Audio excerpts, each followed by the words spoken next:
Good morning students. आज NCERT physics chapter 2 जो unsolved exercise है उसी को आगे बढ़ाते हुए we are done up to question number 29। I think 29 तक ले लिया था। अब हम लोग आज क्वेश्चन नंबर 30 ले रहे हैं। क्वेश्चन नंबर 30 में ये अब अच्छे से देखना, क्वेश्चन सामने रखना। ये हमेशा एक इंस्ट्रक्शन रहता है वीडियो के स्टार्टिंग में, that if you are having the book with you, then it will be very easy for you to understand, because I will be reading out the problems and writing down the facts only, है ना। We will not be wasting time in writing or dictating the problem, ठीक है। अब questions अगर आप book अगर सामने नहीं है, then the questions are in the description box below, है ना, तो उसमें से देख लेना। A spherical capacitor has an inner sphere of radius 12 centimeter. A spherical capacitor has an inner sphere of radius 12 centimeter and outer sphere of radius 13 centimeter. Outer sphere radius 13 centimeter. ठीक। अब इसके बाद the outer sphere is earth. outer sphere जो है उसकी earthing करती है, और उसके बाद क्या दिया है, and the inner is given. Charge on the inner is plus 2.5 microcoulombs. ठीक। The space between the concentric spheres is filled with a liquid of dielectric constant 32. यहां पर इस पूरे रीजन में एक डाइलेक्ट्रिक कांस्टेंट फिल कर दिया जिसका डाइलेक्ट्रिक कांस्टेंट 32 है। ठीक। अब इसके बाद और क्या पूछा, determine the capacitance of the capacitor. अब ये कैपेसिटर का कैपेसिटेंस कैलकुलेट करना है। अब किसी किसी को ये लगता है कि सी की वैल्यू आप directly 4 pi epsilon 0 A B upon B minus A apply कर दीजिए। ए क्या है, A is the inner radius and B is the outer radius. तो अभी हम लोगों ने बोला कि अभी हम लोगों ने जब इसका डेरिवेशन किया, या मोस्ट ऑफ द बुक्स में जैसा दिया है, the inner one is given a charge Q and the outer one is given a charge what minus Q, ऐसा कुछ रहता है। तो अब हम लोगों ने क्या किया, सिर्फ अंदर वाले के ऊपर चार्ज दिया। ये थोड़ा सा अलग तरीके से डिस्कस कर रहे हैं, आप नेट पर भी देखना। सोल्यूशन जो है उसमें डायरेक्टली फार्मूला अप्लाई किए हुए हैं, 4 pi epsilon 0 A B upon B minus A. तो अभी हम लोग ये कहते हैं कि आपको तो ये दिखाना है कि भाई यहां पर ये इलेक्ट्रिक फील्ड एग्जिस्ट कर रही है, पॉजिटिव टू नेगेटिव ऐसी कुछ एग्जिस्ट कर रही है, और बाहर में एग्जिस्ट नहीं कर रही है। बाहर में अगर एग्जिस्ट नहीं कर रही तो अभी हम लोग बोलेंगे एक स्फेरिकल कैपेसिटर है, तब हम लोग ये वाला फार्मूला अप्लाई कर सकते हैं। तो सबसे पहली चीज तो ये देखना कि ये फार्मूला क्यों अप्लाई होगा, और ये जो अर्थिंग दी है इसका मतलब क्या है। अगर आप किसी भी कंडक्टर को अर्थ करते हैं तो उसका पोटेंशियल 0 हो जाता है ना। तो ये डिस्ट्रीब्यूशन ऑफ चार्जेस में अभी हम लोगों ने पढ़ा हुआ है, अच्छे से सुनना हमारी बात। डिस्ट्रीब्यूशन ऑफ चार्जेस में अभी हमने ये पढ़ा कि if this is given a charge plus Q, then some charges will be induced on the outer. कुछ चार्जेस इंड्यूस होंगे। सपोज वो चार्जेस जो हैं ये इसके ऊपर क्यू डैश आ गया। अभी ना तो हमें इसका नेचर मालूम है, ये क्यू डैश जो है अंदर वाले पर कुछ रहेगा, बाहर वाले पर कुछ रहेगा, लेकिन अभी हमें इससे मतलब नहीं है। अभी हम लोगों को ये दिया हुआ है कि दिस इज अर्थ। अर्थिंग अगर है तो इसका मतलब ये है कि इसका जो पोटेंशियल है वो 0 होना चाहिए। अब पोटेंशियल इसका अगर 0 करना तो we are writing this as suppose the point Q लिख दें इसको, या क्यू नहीं लिख रहे हैं, सपोज इसको पॉइंट एम लिख दें। Potential of the point M will be equal to 0, क्योंकि इसको अर्थ किया हुआ है। तो potential at the point M 0 है। अब हमने इसमें यह कहा कि आप किसी भी चीज को अर्थ से कनेक्ट करते हैं तो ऐसा कहा जाता है कि चार्ज उसका 0। तो चार्ज 0 जरूरी नहीं है, लेकिन एक चीज कंपल्सरीली जरूरी है कि पोटेंशियल 0 होगा। इसमें से हो सकता है ये कुछ चार्ज अंदर ले ले या कुछ चार्ज इसमें से बाहर चला जाए। अब this earth acts as a very large source of charge, और उस सोर्स ऑफ चार्ज में चार्ज अंदर आ सकता है, अंदर जा सकता है या बाहर आ सकता है, दोनों में से कुछ भी हो सकता है। लेकिन मेन चीज जो है पोटेंशियल इस पॉइंट का 0 होगा। इस पॉइंट का पोटेंशियल अगर 0 करना है तो आप देखो potential at the point M due to the inner sphere निकालो, and potential at the point M due to the outer sphere निकाल लो। ठीक। एम पॉइंट पर इनर स्फीयर के कारण, M point is lying outside the inner. आप सिर्फ अंदर वाले को देखना, एम पॉइंट देखो और इनर स्फीयर देखो, एम पॉइंट और इनर स्फीयर। अगर आपको थोड़ी सी भी दिक्कत जाती है आप एक अलग डायग्राम ड्रॉ कर लो, सबसे अच्छा तरीका। भाई ये इनर वाला बना लिया, इसके ऊपर चार्ज क्यू है और ये एम पॉइंट बना लिया, इस एम पॉइंट का जो सेंटर से डिस्टेंस है वो बी है, इसको बी मार्क किया। तो अब हम लोग इसमें क्या बोलेंगे, potential at the point M due to inner, इसके कारण यहां पर कितना आ जाएगा potential, Q upon 4 pi epsilon 0 B, ऐसा कुछ आएगा। और potential at point M due to outer, बाहर वाले के ऊपर चार्ज है कि नहीं है पता ही नहीं है, इन्होंने तो सिर्फ अंदर वाले को चार्ज दिया था, सिर्फ अंदर वाले को चार्ज दिया। लेकिन हमने ये डिस्ट्रीब्यूशन ऑफ चार्जेस में पढ़ा है कि अगर दो कंडक्टर्स पास में रखे हुए हैं और किसी एक को चार्ज अगर आप दोगे तो कंडक्टर होने के कारण दूसरे में चार्जेस कुछ इंड्यूस होंगे, और यहां पर कंडक्टर भी है साथ में ये अर्थ से भी कनेक्टेड है ना। तो अब इसमें अभी हम लोग क्या बोलेंगे कि potential at the point M, potential at the point M due to the outer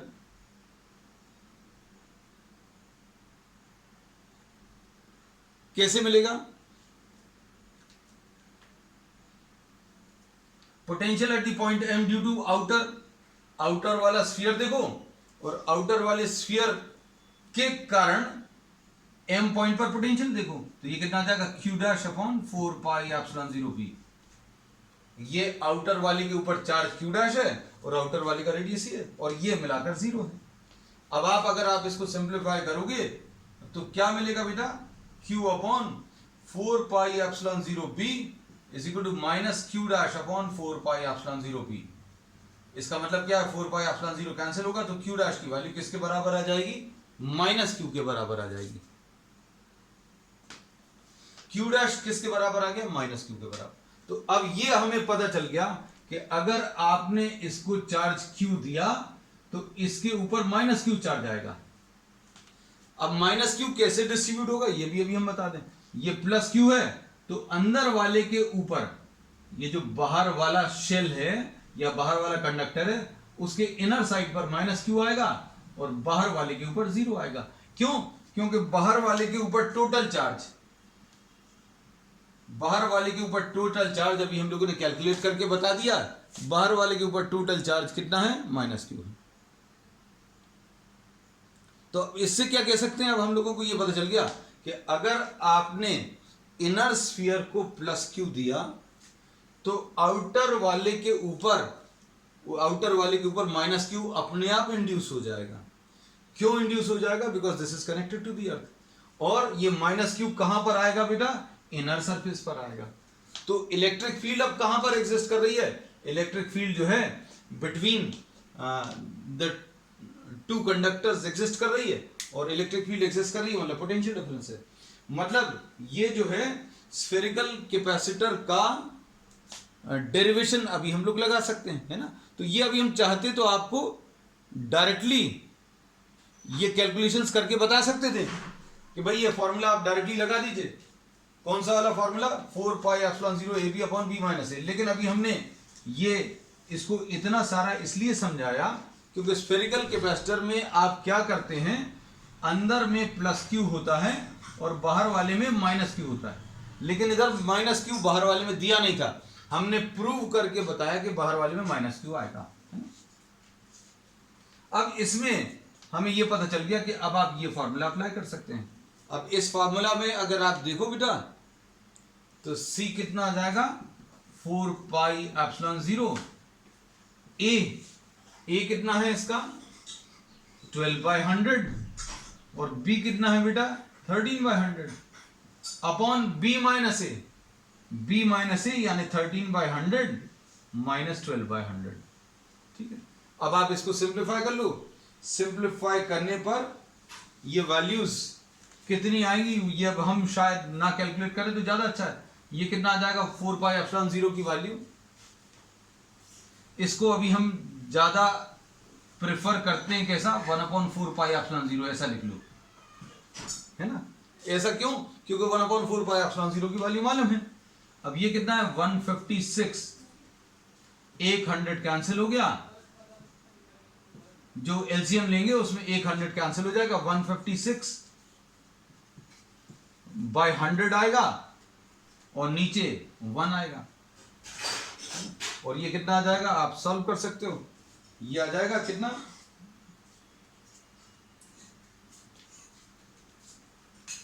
150। इसमें के भी आएगा बेटा, के जो है के का अपन ने यूज नहीं किया, तो ये 32 है ना, तो ये कितना आ जाएगा 156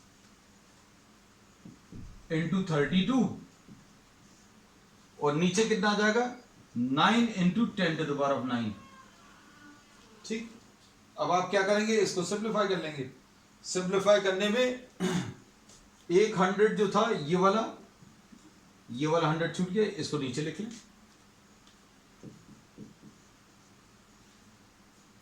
ठीक है, तो ये सिंप्लीफाई करने पर कितना आ रहा है 3 3 9,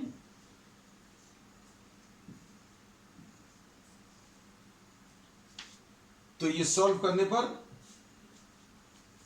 52 इंटू 32 सॉल्व कर लोगे ना बेटा आप। इसको सॉल्व करने का वाला पार्ट अभी हम तुम लोगों के लिए छोड़ दे रहे हैं।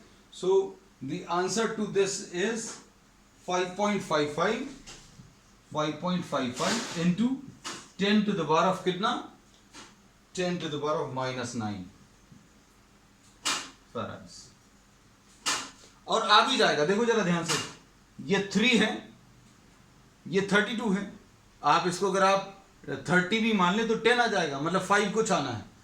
ये एग्जैक्टली 10 तो नहीं है, 11 के पास में है, तो अभी हम लोग इसमें ये बोलेंगे that this can be simplified. हाँ बेटा नेटवर्क का इशू है ना, तो ये तो अब हम लोगों को बेयर करना पड़ेगा, कुछ नहीं कर सकते। देखते हैं बेटा,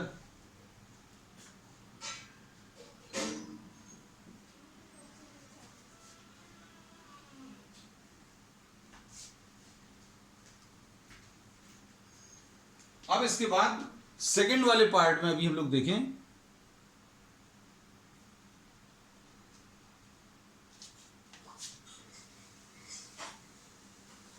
सेकंड वाले पार्ट में क्या पूछा है इसमें इन्होंने,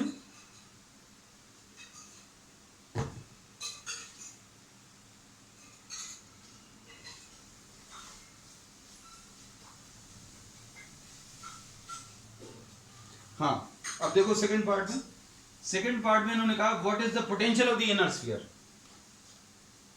अब फिर से एक नई चीज पूछी है, potential of the inner sphere भी आप अगर सॉल्यूशंस देखेंगे तो डायरेक्टली उन्होंने क्या किया है कि potential of the inner sphere Q divided by C ले लिया है ना, लेकिन हम आपको इसको भी थोड़ा सा सिंप्लीफाई करके बताएंगे कि Q अपॉन C क्यों ले सकते हैं।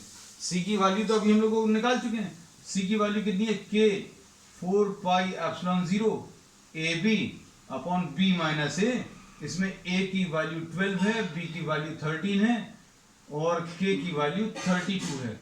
सिंप्लीफाई करने पर ये कितना आया था बेटा, थोड़ा सा नेटवर्क गड़बड़ था इसलिए अभी हम वैल्यूज रिपीट कर दे रहे हैं, 5.55 इंटू 10⁻⁻⁹ फैराड्स, ऐसा कुछ आया था। ठीक है, अब इसके बाद नेक्स्ट पार्ट में इन्होंने ये पूछा है कि आपको अंदर वाले का पोटेंशियल बताना है। अब अंदर वाले का पोटेंशियल अगर बताना है तो V = Q/C, ऐसा डायरेक्टली लिखा रहता है किताबों में, तो ये तो अभी हम लोग यूज कर सकते हैं किसके लिए, अगर ये स्फेरिकल कैपेसिटर परफेक्टली है, तो स्फेरिकल कैपेसिटर जैसा काम कर रहा है ये अभी हमने फर्स्ट पार्ट में प्रूव कर दिया था, लेकिन पोटेंशियल के कॉन्सेप्ट से भी अभी आपको ये चीज समझा दे रहे हैं so that the concept becomes clear to you all. Potential of the point n, अगर आप इस पॉइंट को ले लें तो potential of the n point will be potential at n due to inner. n point पर अगर पोटेंशियल बताना है तो potential at n due to inner plus potential at n due to outer.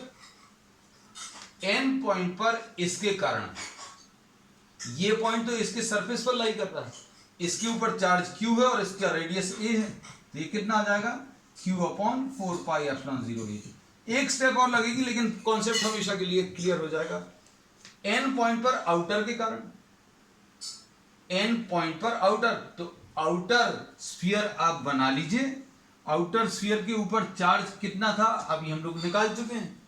Outer वाले के ऊपर चार्ज माइनस क्यू आया था, इंड्यूस हुआ था, और इसका रेडियस कितना है आउटर का बी है, और एन पॉइंट इसके अंदर लाई कर रहा है।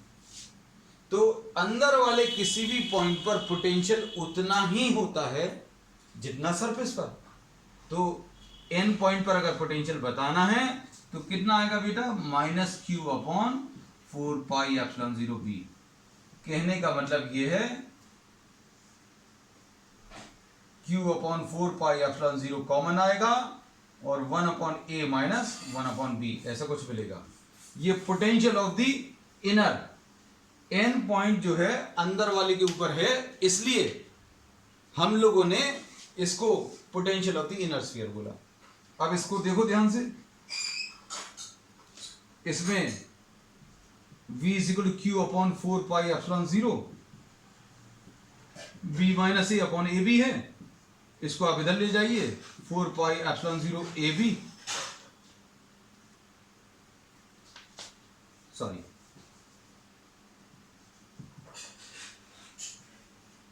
अब इस रिलेशन को अगर आप देखो तो ये अभी हम लोगों को मालूम है, इसमें k और ले लेना।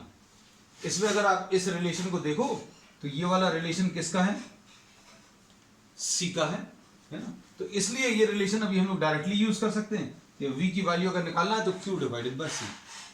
हमने ये पूरा एक्सप्लेन इसलिए किया क्योंकि इन्होंने पोटेंशियल इनर का पूछा था, और अगर हम डायरेक्टली इसको लिख देते v equal to q divided by c, तो इसमें अभी हम लोग ये बोलते हैं कि v जो है पोटेंशियल डिफरेंस देता है। इनर का पोटेंशियल अकेला अगर पूछा है और पोटेंशियल डिफरेंस का फॉर्मूला लगा देंगे तो भी गलत है। तो अभी हमने एक तो तरीका ये बताया, दूसरा एक कॉन्सेप्ट और समझ लो कि भाई अंदर वाले का पोटेंशियल मान लीजिए Vn है, बाहर वाले का पोटेंशियल तो जीरो है। जीरो क्यों है, क्योंकि वो अर्थिंग में है। इसलिए potential difference of the inner, sorry potential of the inner will be equal to potential difference between the two. अंदर वाले का पोटेंशियल अगर आपको निकालना है तो वो दोनों के बीच में पोटेंशियल डिफरेंस के बराबर आएगा, है ना। तो अब v की value q divided by c, तो ये q है कितना 2.5 दिया है into 10 to the power -6 divided by, ऐसे ही कुछ है ना बेटा, हाँ ये कितना है 5.5 इंटू 10 टू द पावर -9। अब इसको आप सिंप्लीफाई कर लो, सिंप्लीफिकेशन वाला पार्ट अभी हम तुम लोगों के लिए छोड़ेंगे, है ना। ये सॉल्व करने पर कुछ 10 टू द पावर 3 आएगा, 2.25 divided by 55 into 10 to the power 3। ये सॉल्व करने पर 4 पॉइंट कुछ वैल्यू आएगी, और वैल्यू अभी हम आपको डायरेक्टली दे दे रहे हैं 4.5 into 10 to the power 2 volts. ठीक, अब इसका तीसरा part, compare the capacitance of this capacitor with that of an isolated sphere of radius 12। तो आइसोलेटेड स्फीयर का रेडियस क्या होता है,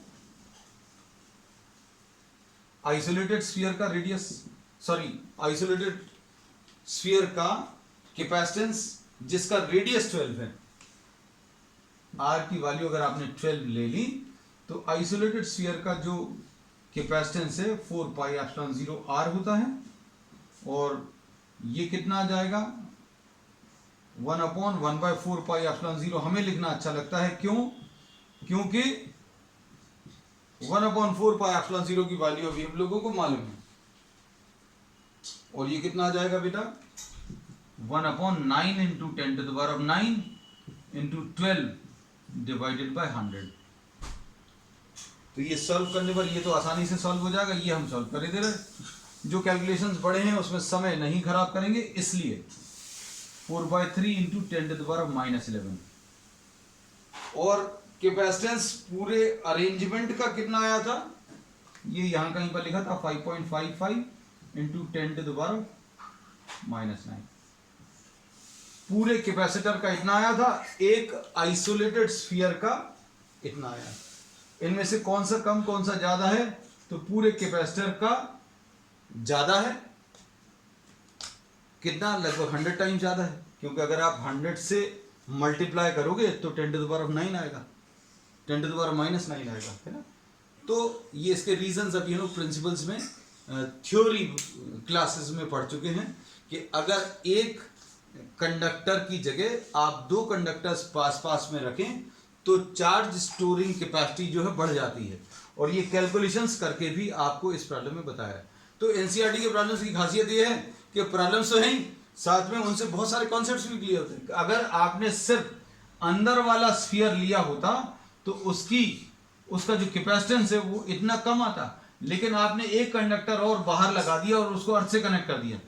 बाहर वाले में ना आपने चार्ज दिया ना कुछ किया, सिर्फ एक बाहर कंडक्टर लगाया और उसको अर्थ से कनेक्ट कर दिया, तो कैपेसिटेंस देखो 100 टाइम्स बढ़ गई, और कितनी हो गई 5.55 इंटू 10⁻⁹। ठीक, चलिए अब नेक्स्ट प्रॉब्लम बहुत बहुत इंपॉर्टेंट है बेटा, आपको ये कॉम्पिटिटिव एग्जाम्स के हिसाब से, बोर्ड के हिसाब से भी, क्योंकि इसमें कोई कैलकुलेशंस नहीं है। आगे जो आपको प्रॉब्लम दिया हुआ है शायद वही है, देखिए जरा रीजनिंग वाला।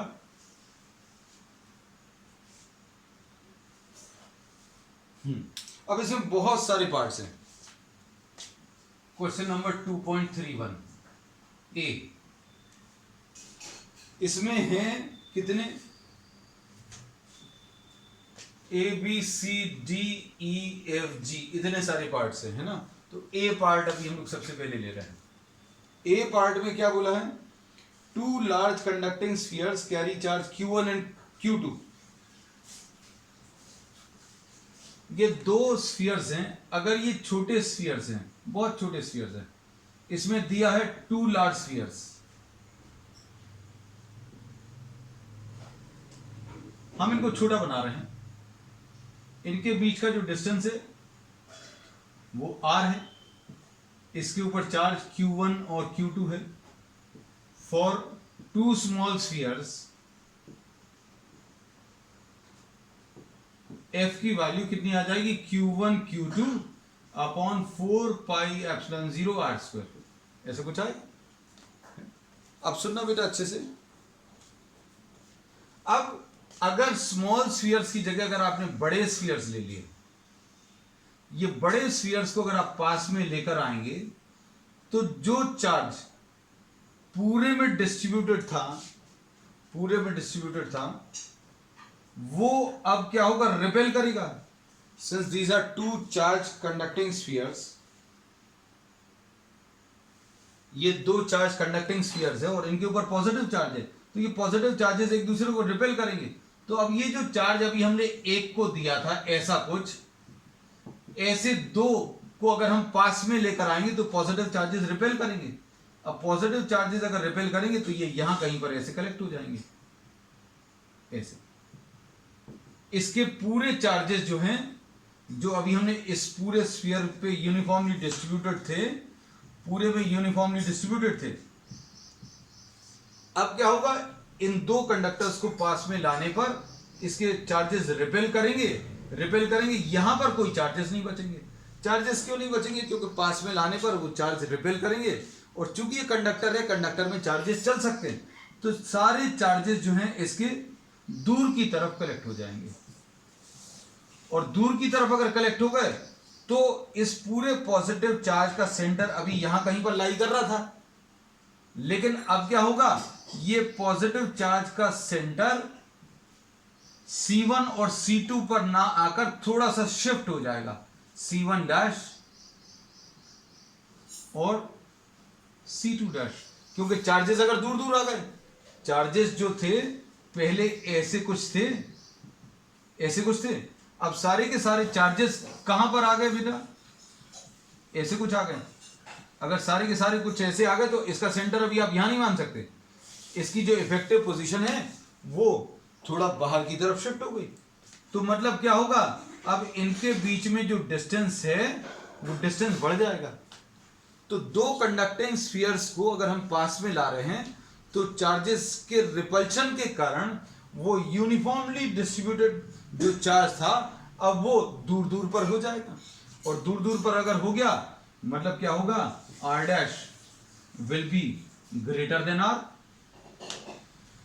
r डैश जो है पहले आर से बड़ा आ जाएगा, और डिस्टेंस अगर बढ़ गया तो F dash will be equal to Q1 Q2 upon 4 pi epsilon 0 क्या आर डैश स्क्वायर।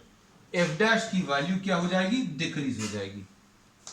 तो अब हम लोग क्या बोलते हैं, दो सिमिलरली चार्ज कंडक्टिंग स्फीयर्स को अगर आप पास में लाएंगे तो क्या होगा, उनके बीच का इफेक्टिव चार्ज सेंटर जो है, effective distance between the positive charge centres, वो पहले से ज्यादा हो जाएगा, और डिस्टेंस अगर ज्यादा हो जाएगा तो फोर्स कम हो जाएगा।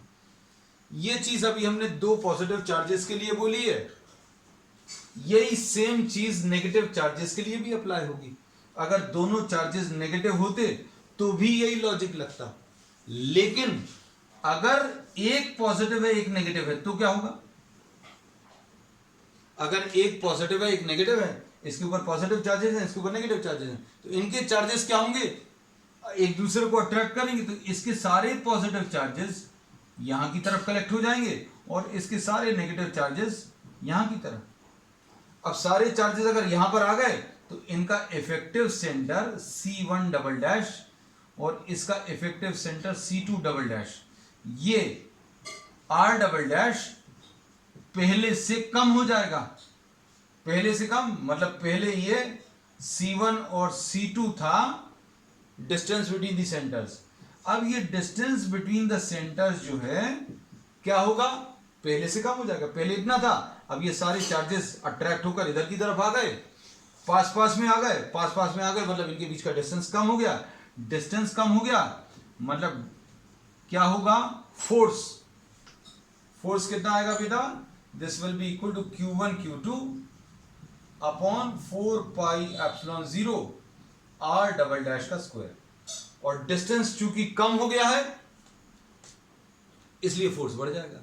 ठीक है, तो ये पहला पार्ट था। तो पहले पार्ट में इन्होंने यही पूछा था कि अगर दो कंडक्टिंग स्फीयर्स को, दो बड़े कंडक्टिंग स्फीयर्स को अगर पास में लाएंगे तो आर कैसा चेंज होगा ये बताना है। आर कैसा चेंज होगा या फोर्स कैसा चेंज होगा ये बताना है। So we have discuss this in detail. इसमें इन्होंने ये नहीं पूछा था कि भाई दोनों पॉजिटिव होंगे तो क्या होगा, दोनों नेगेटिव होंगे तो क्या होगा, एक पॉजिटिव होगा एक नेगेटिव होगा तो क्या होगा। हमने सारी पॉसिबिलिटीज जो है डिस्कस कर ली इसमें। बी पार्ट देख लो बेटा अच्छे से।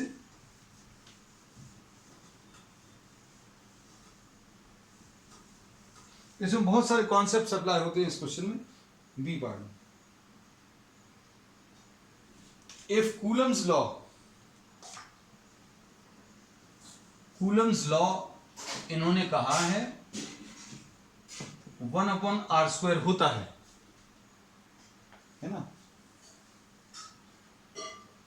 और if the Coulomb's law had this type of relation,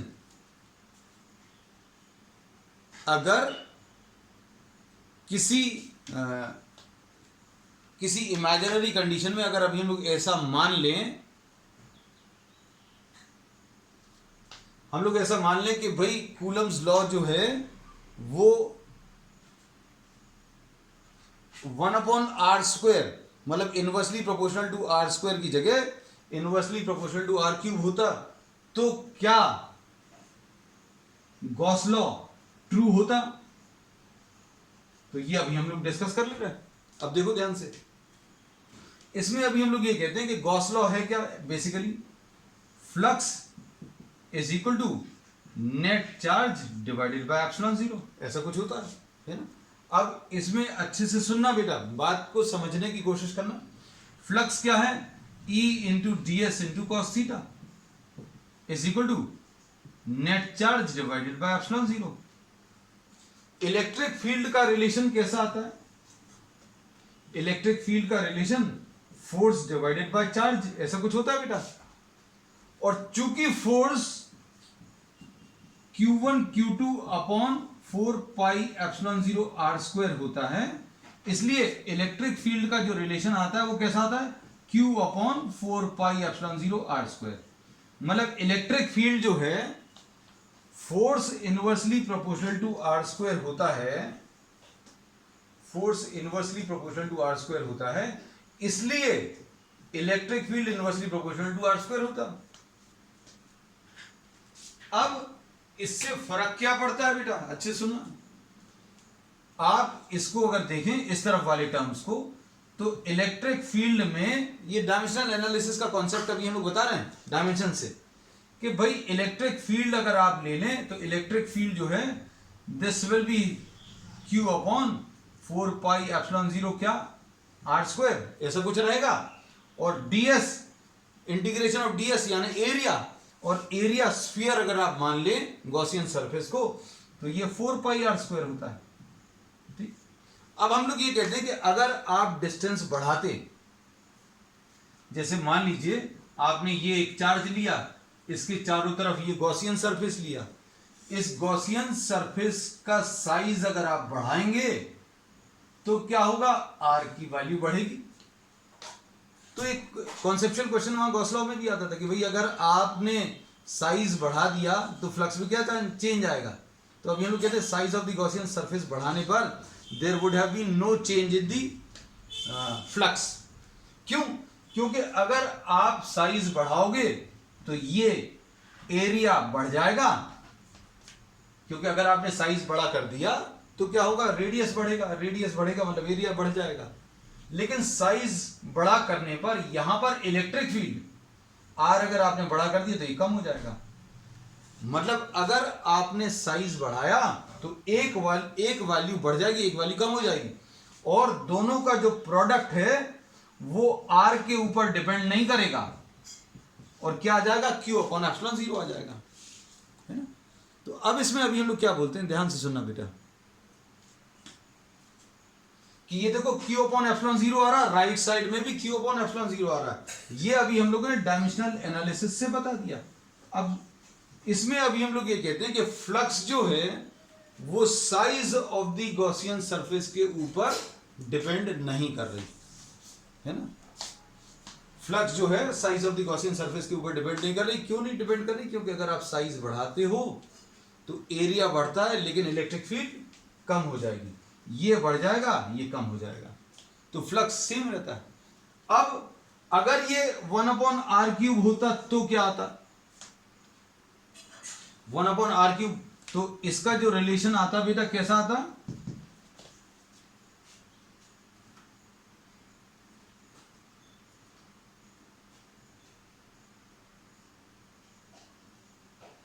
इसका जो रिलेशन आएगा वो कैसा आएगा, Q/4 पाई एप्सिलॉन 0 r³ आता।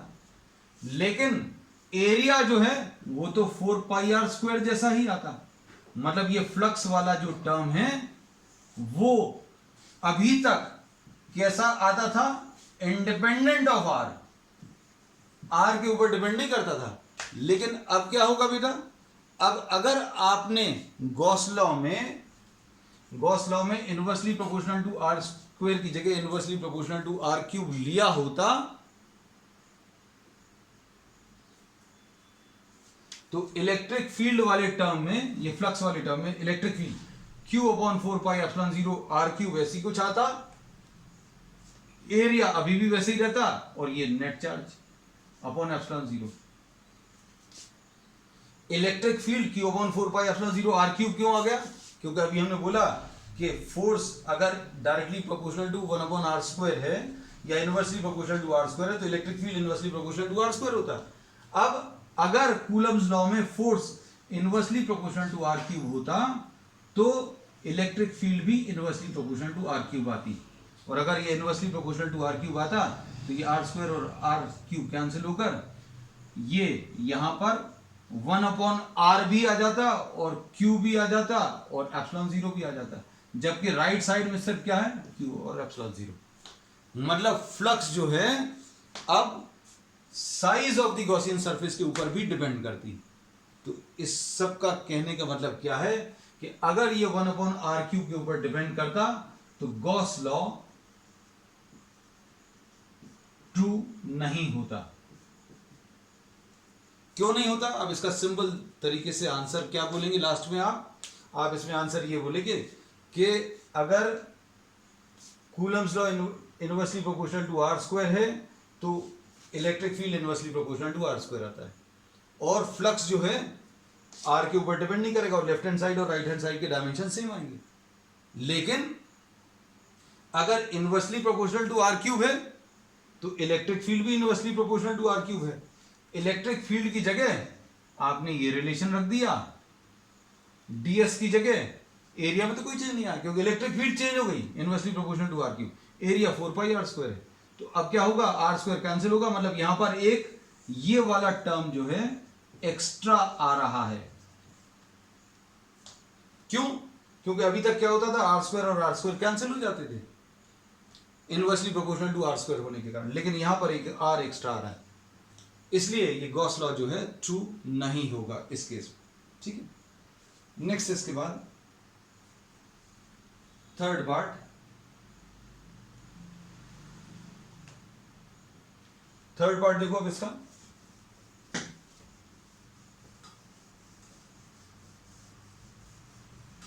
सी पार्ट में क्या है बेटा,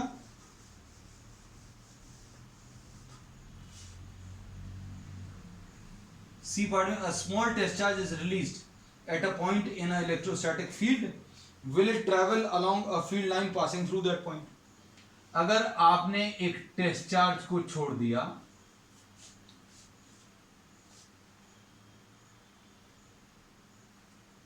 तो क्या वो इलेक्ट्रिक फील्ड लाइन के अलोंग ट्रैवल करेगा? तो इसमें दो पॉसिबिलिटीज हैं। अगर यूनिफॉर्म इलेक्ट्रिक फील्ड है, दो पॉसिबिलिटीज क्या हैं,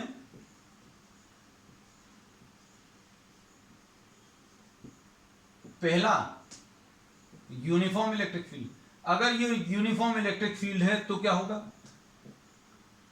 फोर्स की वैल्यू QE आएगी और फोर्स का डायरेक्शन वही रहेगा जो इलेक्ट्रिक फील्ड का रहेगा। अगर इस डायरेक्शन में रेस्ट पर था तो इसी डायरेक्शन में चलने लगेगा, और इस डायरेक्शन में अगर चल रहा था तो इसी डायरेक्शन में कंटिन्यू करेगा और वेलोसिटी बढ़ती चली जाएगी। तो हम लोग ये बोलते हैं अगर यूनिफॉर्म इलेक्ट्रिक फील्ड है, then for uniform electric field the charge continues to move along the electric field line with increasing velocity। increasing velocity क्यों? क्योंकि फोर्स आ जाएगा, फोर्स की वैल्यू ये आ जाएगी, उसके कारण एक्सेलरेशन आएगा, और इस एक्सेलरेशन के कारण सिर्फ स्पीड बढ़ेगी, स्पीड बढ़ेगी मतलब डायरेक्शन में कोई चेंज नहीं आएगा। अब second part, non uniform electric field. अगर कोई इलेक्ट्रिक फील्ड लाइन ऐसी है और यहां पर अगर आप चार्ज को छोड़ दोगे तो यहां पर ध्यान से सुनना बेटा, यहां पर इलेक्ट्रिक फील्ड का ये डायरेक्शन है, इलेक्ट्रिक फील्ड का direction is along the tangent, और इलेक्ट्रिक फील्ड का अगर ये डायरेक्शन है तो क्या होगा, फोर्स का भी यही डायरेक्शन रहेगा। अगर फोर्स का ऐसा कुछ डायरेक्शन है, direction of force, electric field का डायरेक्शन अभी हम लोग क्या बोलते हैं, इलेक्ट्रिक फील्ड का direction is given by direction of tangent. तो आपने सबसे पहला काम क्या किया, एक इलेक्ट्रिक फील्ड लाइन बनाई, टैंजेंट बनाया, ये इलेक्ट्रिक फील्ड का डायरेक्शन आ गया, और इलेक्ट्रिक फील्ड का डायरेक्शन अगर पता चल गया तो इसी डायरेक्शन में फोर्स काम करेगा। तो क्या ये इसी रास्ते पर जाएगा? अगर ये फोर्स टेंजेंट के अलोंग लग रहा है तो क्या इस रास्ते पर जाएगा? नहीं, ये तो इस रास्ते को पकड़ लेगा। अब वो बात अलग है कि और कहीं पर कोई और इलेक्ट्रिक फील्ड मिलेगी, मान लीजिए और भी अगर लाइंस हैं, तो वो उसका डायरेक्शन और चेंज कर देगी, तो ये इस पर तो नहीं आएगा, ये निश्चित है। तो अब हम लोग इसमें क्या बोलेंगे, for a non uniform electric field the charge does not move along the electric field line, it tends to move along the direction of tangent. ये टेंजेंट के अलोंग मूव करने की कोशिश करता है। ठीक है, बस इतना सा है इसमें। नेक्स्ट इसके बाद डी पार्ट। अब क्वेश्चन बेटा स्टार्ट किया तो अभी हम कंप्लीट ही करेंगे, है ना। क्वेश्चन नंबर डी पार्ट देखो, डी पार्ट में इन्होंने क्या बोला है, What is the work done by the field of a nucleus in a complete circular orbit of the electron. भाई अगर आपने ये पॉजिटिवली चार्ज न्यूक्लियस ले लिया और इसके चारों तरफ इलेक्ट्रॉन को अगर चलाया, इलेक्ट्रॉन चल ही रहा है इसके चारों तरफ, तो इन्होंने बोला वन कंप्लीट ऑर्बिट में कितना वर्क डन आएगा। तो ये अभी हम लोग पहले भी पढ़ चुके हैं थ्योरी क्लास में कि ये जो इलेक्ट्रिक फील्ड है ये एक कंजर्वेटिव फोर्स फील्ड है। तो कंजर्वेटिव फोर्स फील्ड की खासियत ये रहती है कि work done on a close path for a conservative field, work done for a closed path is zero. Work done for what? A closed path will be zero. Simple.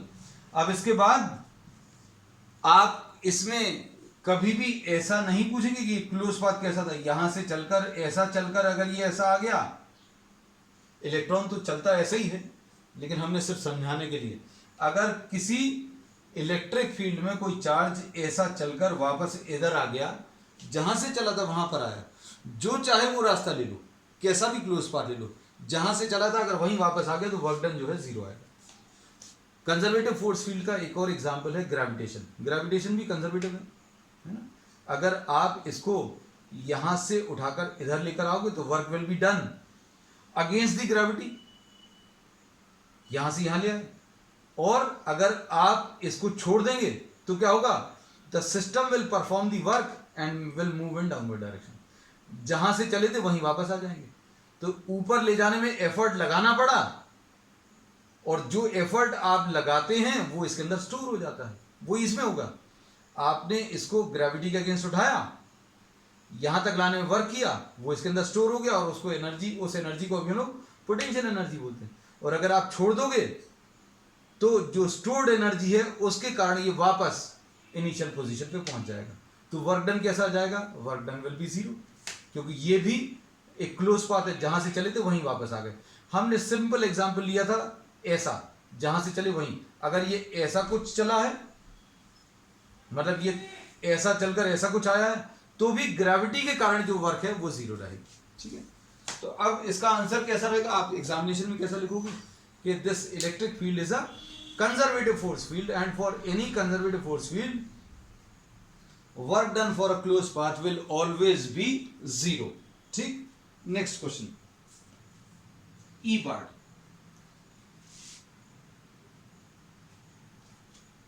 We know that electric field is discontinuous across the surface of a charge। अब इन्होंने तो लिख दिया we know that, पता नहीं अभी हम लोगों को मालूम है कि नहीं बेटा।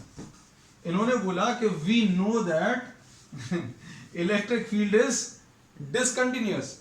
Electric field is discontinuous. Electric field discontinuous का मतलब क्या है, कोई भी चीज डिसकंटिन्यूअस का मतलब ये होता है कि एक जैसा नहीं है। एक जैसा नहीं है मतलब हम लोग ये बोलते हैं कि आपको अगर इलेक्ट्रिक फील्ड को देखना तो इलेक्ट्रिक फील्ड की वैल्यू यहां पर, यहां पर, यहां पर, सभी जगह पर डिफाइंड है। मतलब अचानक से ऐसा नहीं होगा कि इसका डायरेक्शन चेंज हो जाए या वैल्यू चेंज हो जाए या वेक्टर अचानक चेंज हो जाए। तो यहां पर मैग्नीट्यूड कुछ और रहेगा, यहां पर मैग्नीट्यूड कुछ और रहेगा, यहां पर कुछ और रहेगा। यहां पर इलेक्ट्रिक फील्ड अंदर अगर आप आ जाओगे तो इलेक्ट्रिक फील्ड की वैल्यू अचानक जीरो हो जाती है।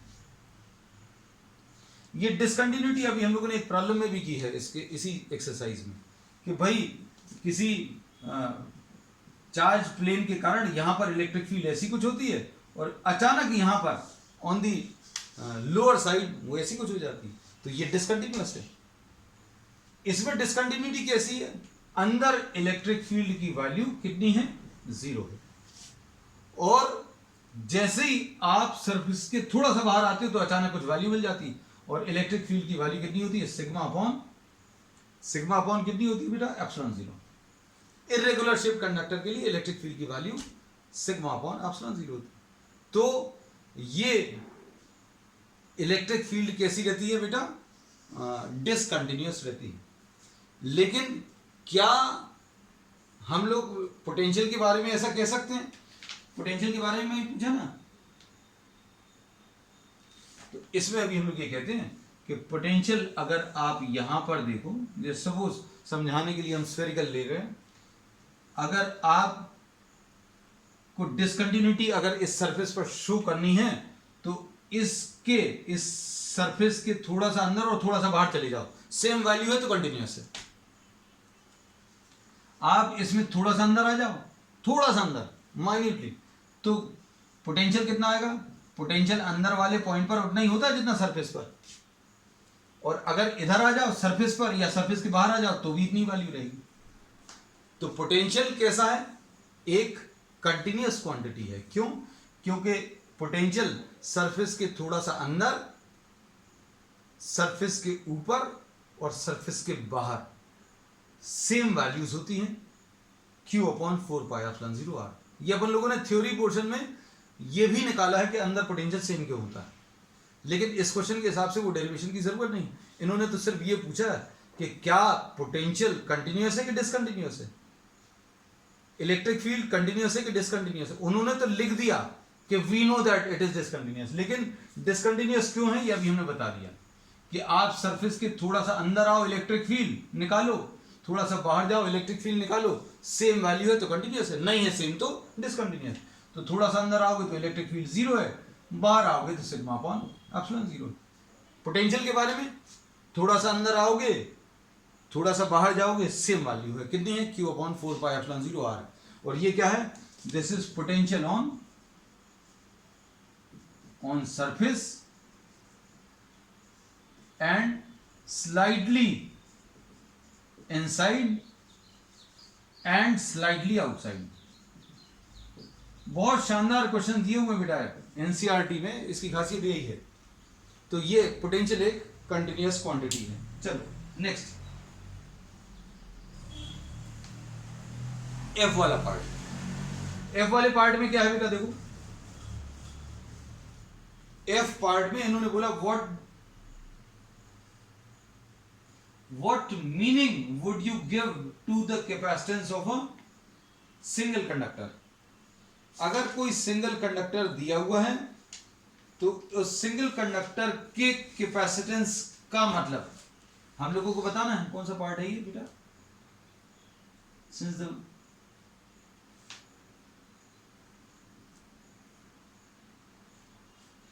अब सिंगल कंडक्टर का कैपेसिटेंस का मतलब क्या है ये अभी हमने थ्योरी क्लास में भी बताया, अभी फिर से बता दे रहे हैं कि अगर आपको कोई सिंगल कंडक्टर दिया है तो सिंगल कंडक्टर, ये एक कंडक्टर है जिसको आपने +Q चार्ज दिया है, और दूसरा जो कंडक्टर है वो कहां पर लाई कर रहा है?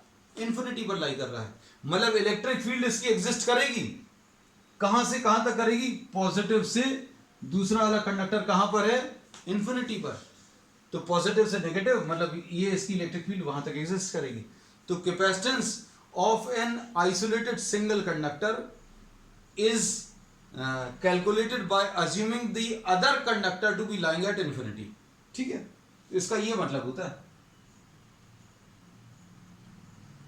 फिर उसके बाद अगला part, guess a possible reason why water has a much larger dielectric constant than mica. Water का डाइलेक्ट्रिक कांस्टेंट 81 होता है और माइका का